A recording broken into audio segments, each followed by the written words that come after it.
Is there anything about the Russia investigation connected to the Trump campaign that troubles you?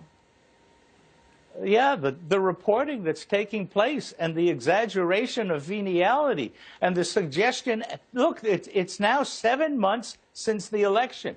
And to this day, no one has cited a single piece of evidence. In your last session, you guys were patting yourselves on the back because you said Clapper had passed the responsibility off to the FBI.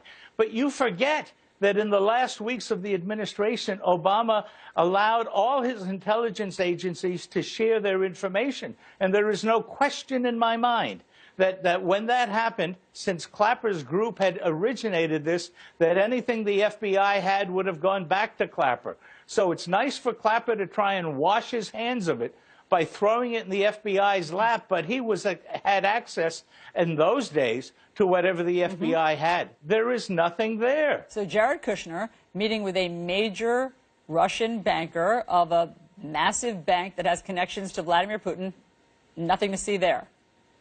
Well, tell me what you think is to see there, and I'll comment on it. What do you think would be the motivation? I don't think there's anything there. So why would they do it? You're implying, why would they meet? Because during the 10 weeks, everybody is trying to meet somebody who's going to be in the administration. Everybody who's involved in business, everybody who's involved in politics. I can't tell you how many people tried to meet with me between the time I was named chief of staff. And did you meet with a Russian banker when everybody tried to meet with you? No, but I had breakfast with the vice president at the Russian embassy, and a lot of folks there started talking to me. And would you have carved out time to meet with a Russian banker with ties to Vladimir Putin if he asked? I'm not even sure what would have happened if that had happened. First of all, Putin wasn't there.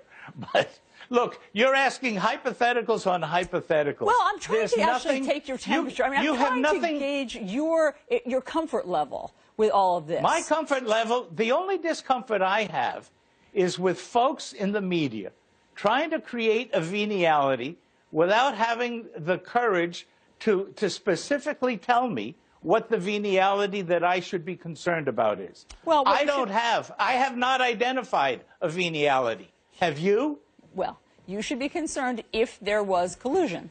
And that's what I don't see any evidence of collusion. Do you? No.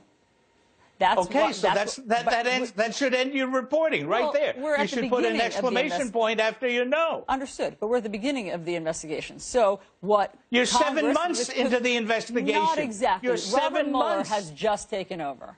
Robert Mueller has just taken over. It's a new investigation. Well, no. I mean, look, that's not exactly fair, Governor, because as you know, Congress people have been calling for a special counsel to do this, to handle this, so it gets away from all of the partisan bickering. So it's just starting in that regard. Can I ask a question? If Mueller comes out and says that my version is correct and yours isn't, how much crow are you going to eat? Governor, I don't have a version of events. Of course you do. The whole half hour I listened to is a version. Governor, we are asking questions of the sources of the people who know, attempting to see where the investigation is. The investigation isn't complete. Without identifying a venality that should be investigated. Governor, we appreciate your perspective that there's nothing to see here and that the investigation is, I don't know, silly? Politically motivated by folks trying to rationalize a horribly run Democratic presidential campaign. Governor John Sununu, thank you very much. Always great to get your perspective. Nice to be here, Allison. Chris. Well, they're certainly doing a better job coordinating messaging on how to deal with the investigation. Governor Sununu, always a capable mind and a good political debater, to be sure. So